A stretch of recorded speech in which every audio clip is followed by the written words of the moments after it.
Okay, so after ending resistance, we are now going to start with internal resistance. मतलब एक हमने external resistance खत्म कर दी, जहाँ पे हमने सिर्फ तारों के ऊपर ही वो अपने zigzag material से लगा दिया था, उसको आप लोगों ने resistance का नाम दिया था, right? अब हम लोग internal resistance पहले तो सोचते हैं कि क्या है और कैसे आता है, और उसके बाद उनकी derivations कैसे होती है, उनके formulations कैसे आते हैं, ये सारी चीजें हम लोगों को आज देखनी है, right? Starting with internal resistance अगर मैं बात करता हूँ तो बेटा आप लोगों को ये चीज तो पता है कि आपके पास अगर कोई भी एक सेल है, ठीक है, और उसमें एक एक्सटर्नल रेजिस्टेंस लगा हुआ है कैपिटल R, तो आप सीधे कहेंगे कि सर जब भी हमारे पास करंट फ्लो करेगा वो A से B की तरफ करेगा। अगर मैं इसे A पॉइंट दे देता हूँ और इसे B पॉइंट दे देता हूँ तो आपको ये बात पता है कि किसी भी सेल में से नॉर्मल कंडीशन में हमारे पास A से B की तरफ फ्लो करेगा, राइट? अब आप लोग उसको क्या कहते थे? EMF। अगर मैं बात करूं EMF, तो EMF क्या हुआ करता? Work done per unit charge, ये था E = W/Q, V = W/Q, एक ही बात है, राइट? अब यहां पर मैं आपसे कहता हूं कि अगर मैं EMF को लिखता हूं तो it is equal to the amount of work done in carrying a charge from point A to point B, right? तो बेसिकली ये मेरे पास जो यहाँ पे पोटेंशियल डिफरेंस W/Q किसके इक्वल है? V के। तो यहाँ से यहाँ तक का जो पोटेंशियल डिफरेंस आएगा, अगर करंट I है तो मेरे पास कितना आ जाएगा बेटा? I टाइम्स R, यही तो होगा। लेकिन यहाँ पर कहानी हमारे पास एक छोटी सी बदल जाए, जहां पर एक रोल सेल के अंदर उसका इलेक्ट्रोलाइट भी करता है। यहाँ पर एक नए टर्म से इंट्रोडक्शन हमारा होता है जिसे हम लोग कहते हैं इंटरनल रेजिस्टेंस, जो कि सेल के अंदर उसके इलेक्ट्रोलाइट या और भी जो 2-3 रीजन है उसकी वजह से। एक्सटर्नल रेजिस्टेंस हमें आराम समझ में आएगा। इंटरनल रेजिस्टेंस क्या है? एक्चुअल में बाहर करंट अगर ऐसे जाएगा तो सेल के अंदर करंट कुछ इस तरीके से जा रहा होगा।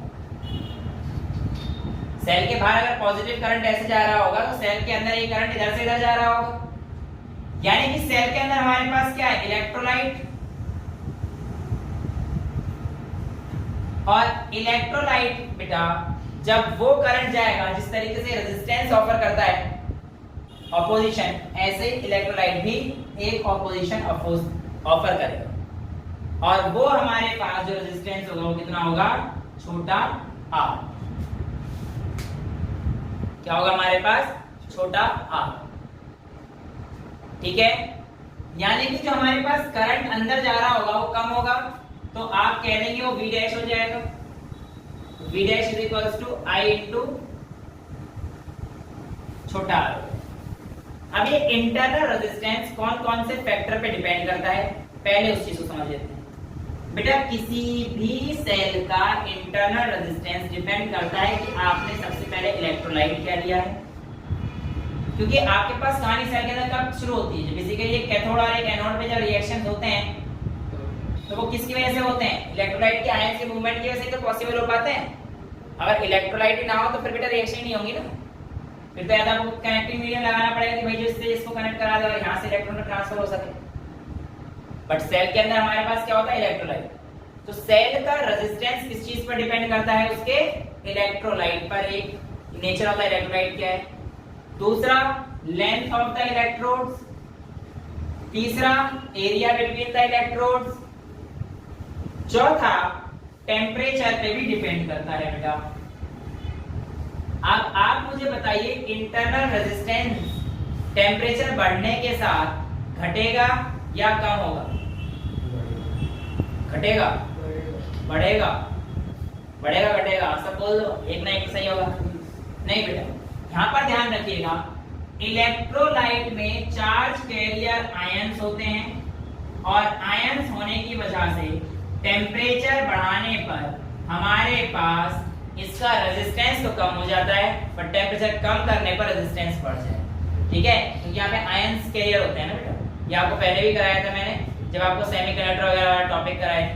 कंडक्टर के केस में उल्टा होता है, कंडक्टर के केस में टेम्परेचर बढ़ाने पर रेजिस्टेंस ही बढ़ जाता है, क्योंकि पार्टिकल अपनी जगह पर वाइब्रेट बहुत ज्यादा तेजी से करने लगते हैं। लेकिन यहाँ पे तो मोबिलिटी ऑफ आयंस बढ़ जाती है, जिसकी वजह से करंट कंडक्ट करने में मदद करती है, ठीक है? तो ये कहानी आप लोगों के पास एक आती है। अब आप लोगों के पास एक वैल्यू हमारे पास v की ये आ गई, v is equal to I R, एक ये आ गई और एक आ गई i इंटू छोटा r। तो नेट e कितना हो जाएगा, ये जो हमारे पास v आया है v प्लस v डैश, यानी कि I R plus i into छोटा r, और आप कह सकते हैं e is equal to i bracket में r प्लस r और i is equal to e upon r plus r। इस तरीके से आप निकाल सकते हैं। अगर किसी भी सेल के अंदर इंटरनल रेजिस्टेंस है तो आप देखिए v is equal to I R को फॉलो कर रहा है। E आपको पता है v के इक्वल कब होता है, जब उसमें से कोई भी करंट विथड्रॉ नहीं करा जाता है, तब EMF of the cell is equal to v। But अगर हमारे पास सर्किट में लगा हुआ है तो हमारे पास फिर v को यूज करते हैं। इस E को अगर मैं v लिख देता हूं और ओम्स में एप्लीकेबल कर देते हैं तो I is equal to v by r plus r हो जाएगा। तो I is equal to v by r। Basically internal resistance हमारे पास किसी भी मेन सर्किट में सीरीज की तरह जुड़ जाता है टू द मेन रेजिस्टेंस। साफ समझ दिख रहा है, I is equal to v upon r plus r। यहां से आप लोगों के पास ये चीज पूछी जाए। अब बेटा इसके आगे अगर हम लोग ओम्स लॉ का इस्तेमाल करते हैं तो हमारे पास v किसके इक्वल आता है, I टाइम्स r, और I आपका किसके इक्वल आ गया है, E upon r plus r into में r रख दीजिए। तो ये आपके पास v की वैल्यू आ गई है E r। मोरोवर आप लोगों ने यहाँ से एक वैल्यू भी देखी है E minus v dash is equal to v। तो यहाँ पर मैं E माइनस I टाइम्स छोटा r is equal to v भी लिख सकता हूँ और E minus v is equal to I R. ये चलेगा यहाँ पर। ये वाला v किसके इक्वल था बेटा, हमारे पास I इंटू बड़ा R के। तो हमारे पास हो जाएगा E माइनस I इंटू बड़ा R upon I is equal to छोटा r। इस फॉर्मूले को आप अलग अलग तरीके से रखकर जैसे ही बोलेगा पेपर में छोटा r निकालने के लिए जिस भी तरीके से बोलेगा आप उसको इस्तेमाल कर यूज कर सकते हैं। इसके बाद बेटा आपको अगर मैं बोलता हूँ ग्राफ बनाना है, ध्यान से देखिए। अगर मैं कहता हूँ E वर्सेस R का ग्राफ बनाइए तो ये EMF अगर हमारे पास क्या होता है, जब सर्किट से कोई करंट विथड्रॉ नहीं किया जाता है तो उसका केस तो कांस्टेंट रहेगा। लेकिन अगर मैं आपसे कहता हूँ V बाय R का ग्राफ बनाना है तो आपके पास यहाँ पे कोई वैल्यू में चेंज आपको आता हुआ दिखेगा। थोड़ा सा बढ़ेगा, बढ़ते बढ़ते फिर कांस्टेंट होना शुरू हो जाएगा। एक पॉइंट के बाद जब हमारे पास बिल्कुल पोटेंशियल डिफरेंस दोनों पॉइंट के अक्रॉस सेम हो जाएगा। जब A और B पोटेंशियल डिफरेंस सेम हो जाएगा तो यहाँ से वो वैल्यू कांस्टेंट होना शुरू हो जाएंगे। स्टार्टिंग के एक पॉइंट पे बढ़ना चालू होगा भाई, क्योंकि हमारे पास पोटेंशियल डिफरेंस बढ़ेगा, स्टार्टिंग में बढ़ते जाएगा, एक पॉइंट पे आएगा तो कांस्टेंट पहुंच जाएगा और फिर वहां से हमारे पास क्या आ जाएगी, स्ट्रेट लाइन आपके सामने आ जाती है। यहाँ तक क्लियर है? ये आपके पास internal resistance of a cell का टॉपिक और relation between E, V and R। यहाँ पर आप लोगों से इसी के बेस पर सवाल किए जाते। बेटा अब आप लोगों के सामने ये क्वेश्चन सामने आ चुका है। इसमें कह रहा है कि आप लोगों को करंट बताना है कितना जाएगा अगर आप लोगों के सामने जो पोटेंशियल डिफरेंस है वो कितना दे रखा है, 1 वोल्ट का, और इसका इंटरनल रेजिस्टेंस आपको 2/3 ओम देती है। हर रेजिस्टेंस की वैल्यू 1 ओम है। सारे जितने रेजिस्टेंस दे रखे हैं कितने के हैं, 1-1 ओम के। तो बताइए कितना करंट जाएगा। चलिए जिनका आ गया है बहुत बढ़िया, जिनका नहीं आया अब देख लीजिए। यहाँ पर आप लोगों को सबसे पहले आपको दिख रहा होगी पोटेंशियल डिफरेंस सिमेट्री लग सकती है इस लाइन के अलाउंग। तो यानी कि मेरे पास ये और ये सेम पोटेंशियल पे होंगे अगर मैं इस पॉइंट को मान लूं। सिमिलरली ये और ये सेम पोटेंशियल पे होंगे और ये हमारे पास मान के चल लो O M M।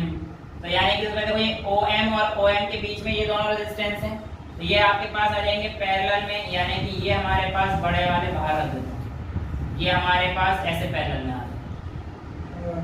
ठीक है, तो 1 और 1/2 इसका हो गया प्लस 1/2 इसका हो गया। इसका 1 दे रखा है, इसका 1 दे रखा है, 1 1 1 टोटल कितना हो गया 1/3। 3 रेजिस्टेंस है पैरेलल में तो 1/3 हो जाएगा ना, एक है तो और आपको आपसे पूछा करंट कितना होगा, current I is equals to E upon R plus छोटा r, ये फॉर्मूला तुम्हारे पास।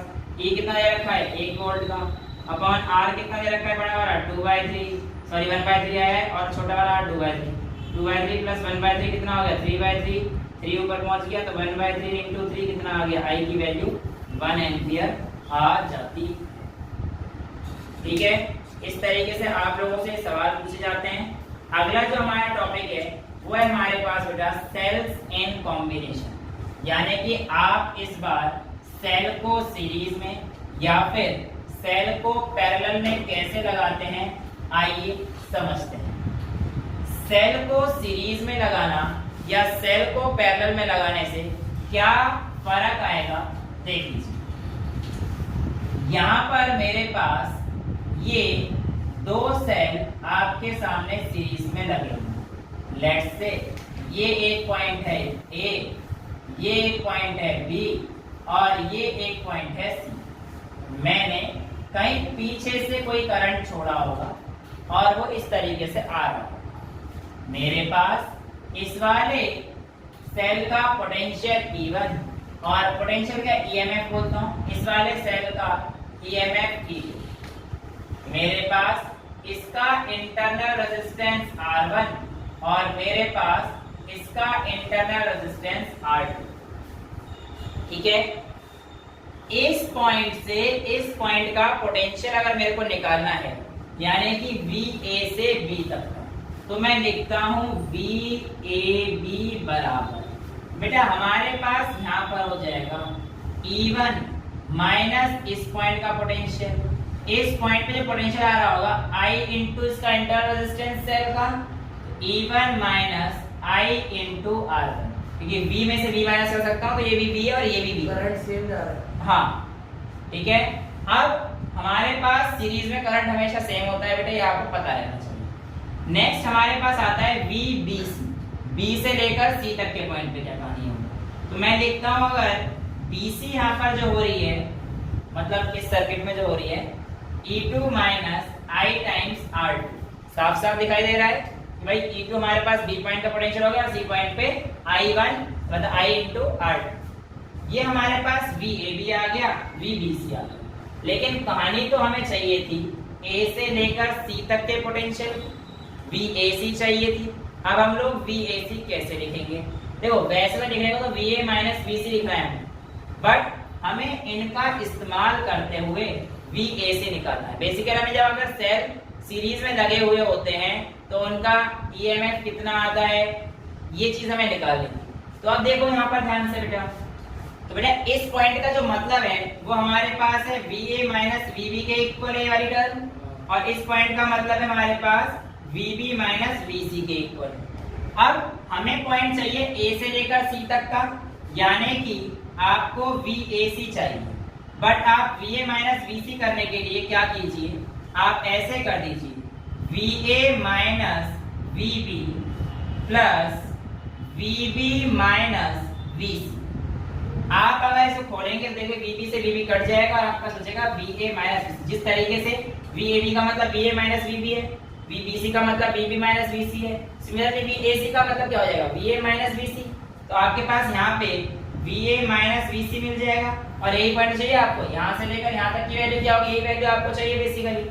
आप लोग VA माइनस VB की वैल्यू निकाल चुके हैं, E1 minus I times R, आप लोग VB माइनस VC की वैल्यू निकाल चुके हैं, plus E2 minus I times R।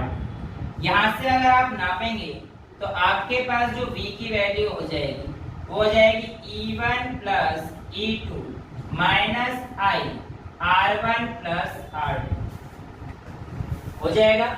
यानी कि आप कह सकते हैं V इक्विवेलेंट, यानी कि V माइनस VC को V equivalent is equal to E equivalent minus I times R equivalent. और अगर आप यहाँ से कंपेयर करते हैं तो आपके पास बेटा E इक्विवेलेंट की वैल्यू E1 प्लस E2 आती है, और R इक्विवेलेंट की वैल्यू R1 प्लस R2 आ जाती है।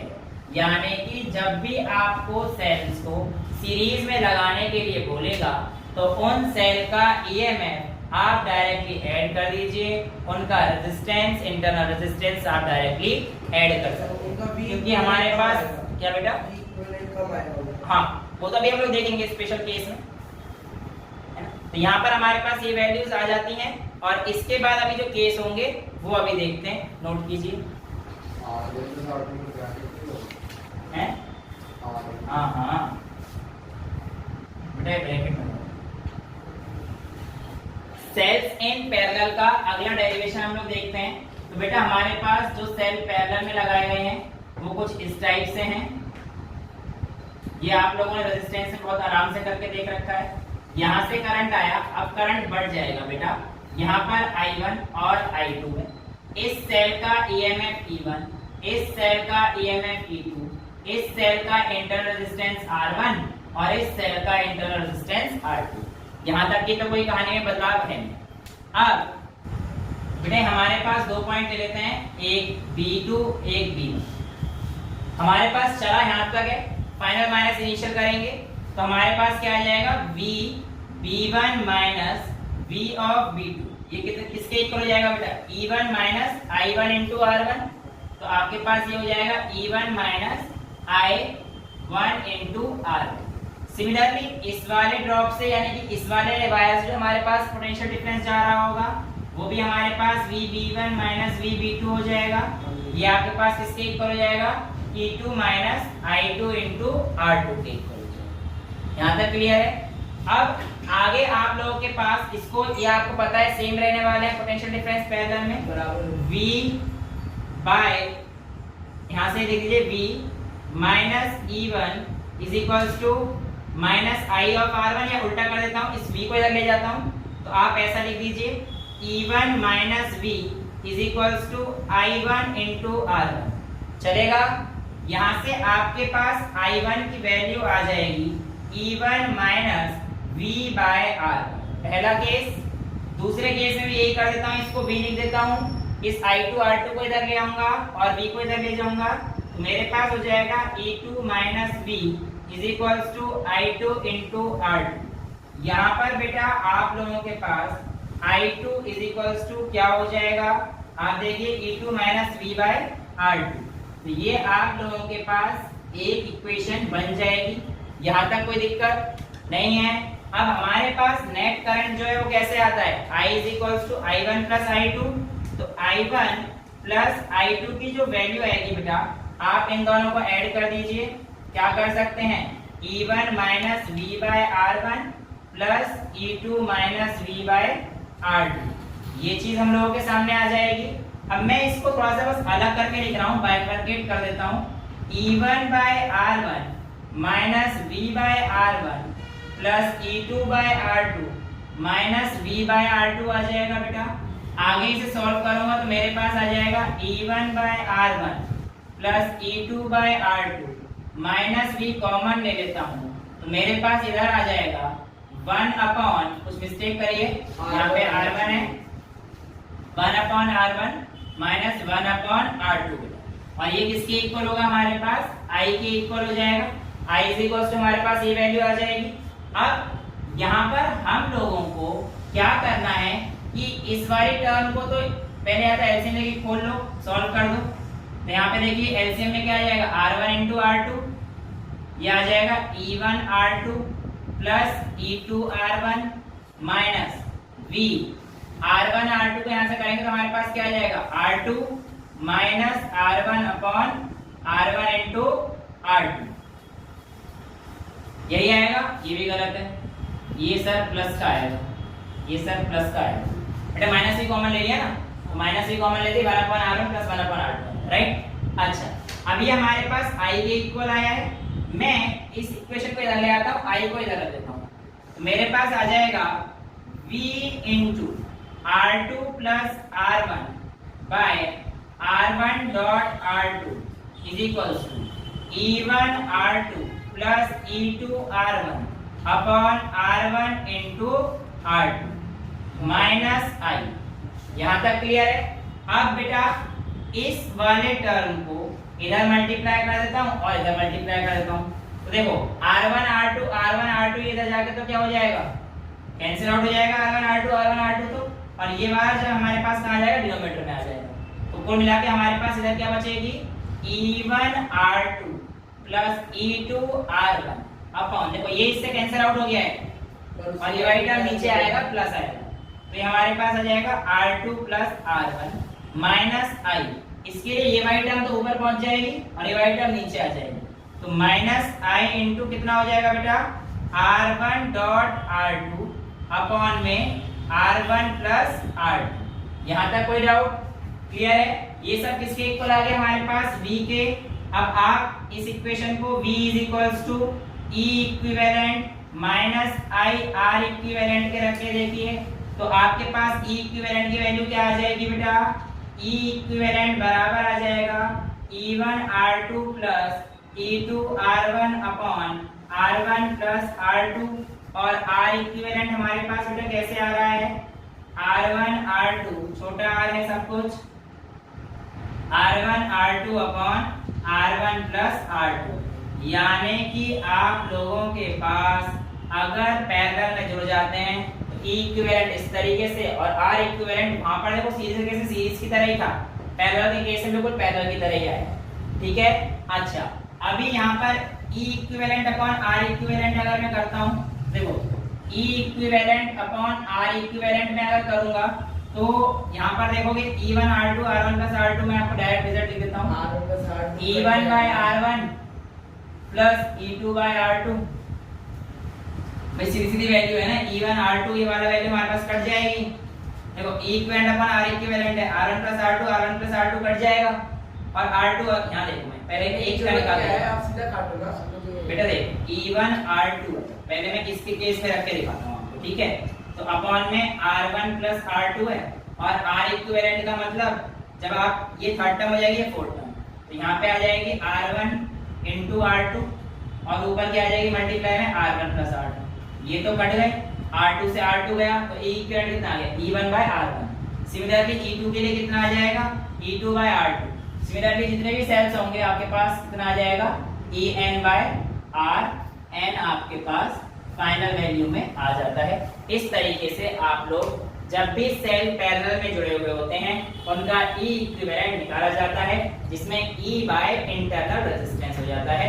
This is how we calculate while the cells are in parallel combination. That's all for today, thank you so much.